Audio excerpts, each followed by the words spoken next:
Alright, so there's a lot of music commenters that like to talk shit about females. They like to talk shit, period, about people that's in the music industry and everything. But the thing about it is that it's like, before y'all become music, before y'all put a mic in front of y'all and y'all start commenting and y'all start talking shit, y'all should really make y'all research on artists that y'all talking shit about.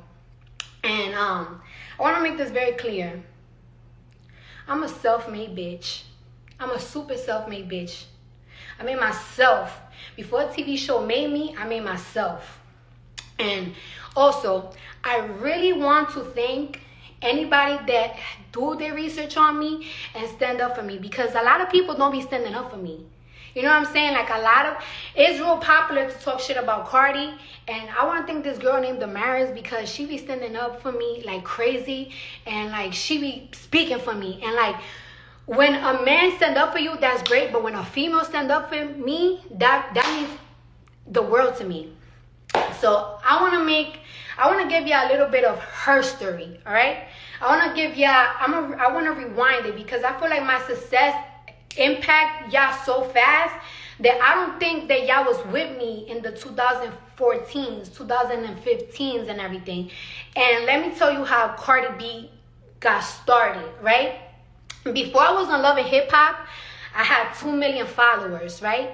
2 million followers. Mind you, my page got deleted about 3 or 4 times because, you know, I used to pop heavy out of my mouth. I used to talk crazy out of my mouth. I started doing videos because I broke up with a guy that really broke my heart. I was going through it. I had like this anger towards men because, you know, I was a stripper. I was going through some shit and I was just fed up. So I used to go on my social media and I used to talk shit.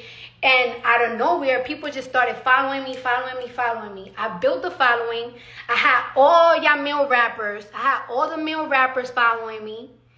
I had all the influencers, the female influencers following me. Bitches started calling themselves hoes and all that. I even had Kardashians following me, bitch. I had Kardashians following me. Chris Rock used to hit me up talking about he want to make a movie about my life and everything. So boom. Then I got on Love and Hip Hop. And who got me on Love and Hip Hop was my old manager. And my old manager, he wasn't no industry nigga. He ain't no industry nigga. He wasn't in the music industry, none of that shit. He used to manage DJ Self. He was a regular nigga from Queens. I told him I want to get on Love and Hip Hop. It was hard for me to get on Love and Hip Hop. But, you know, we made a storyline with DJ Self and boom, we got in there. Before Love and Hip Hop premiere, I was working on music. My manager at the time, he said that like, yo, every single time you get in the car, you remix things really fast. You should consider doing music. I really was not with it at first because it's like I was like a little shy. And then he took me to a studio. He put me a beat. He's like, write to this shit. I wrote to it. I made Stripper Hole. And I need all my money makers, bring that cash out. I bring all my money in there, bring that cash out. He's like, we got to shoot a video right now for it. I'm like, all right, whatever. Before Love and Hip Hop premiere, I want to get emotional. My manager at the time told me, you need to quit stripping before this show airs out. And I told him, I don't want to tell the world that I'm going to quit stripping, because if Love and Hip Hop don't work for me, and these things don't work for me, I'm going to go back to the strip club. Because there was girls that were strippers and went on Love and Hip Hop, and they said, like, you know, I'm going to... They ended up going back to the strip club, and the bitches in the strip clubs were making fun of them. I didn't want it to be that. But he was like, you know what? You got to believe in yourself. So I betted on myself. And I think on my 23rd birthday, I said, this will be the last day that I strip. And I told the world that this will be the last day that I strip. All right, boom. Love and Hip Hop is out. And I use Love and Hip Hop as an engine to showcase, like, you know, I'm an artist and everything. Because people didn't really know that I was doing music. Because, you know, I was funny, but they didn't really know that I was doing music. So I'm showcasing that I'm an artist and this is what I want to do and all that bullshit. All right, boom. So Love and Hip Hop premieres.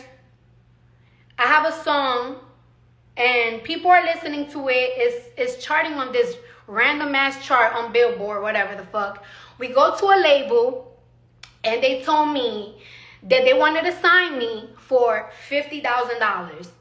They wanted to sign me for $50,000, and they had to finish watching because Love and Hip Hop was playing, but like it was like Love and Hip Hop hasn't finished the first season, so there was that, and we have to see your actions on Love and Hip Hop, because if you too like ratchet or if you're doing too much, we can't sign you. So my manager at the time told me like, nah, we're not gonna sign you for no $50,000 because they're already offering you $100,000 for season 2 of Love and Hip Hop for your second season. We're not gonna like, they're not gonna shortbread you. Alright. So we keep going to these labels and we keep showing them that people keep listening to the Stripper Hole song, and then we put Forever Ran Down on that bitch twice, and we putting the mixtape out. It does good in numbers, but it's not good enough to get me signed. So then I finally feel like I'm about to catch my break. There's this fire ass song that came out in New York. It's called Wait a Minute. Wait a Minute. They hit me up that they wanted me to be on the remix with Remy Ma and 50 Cent.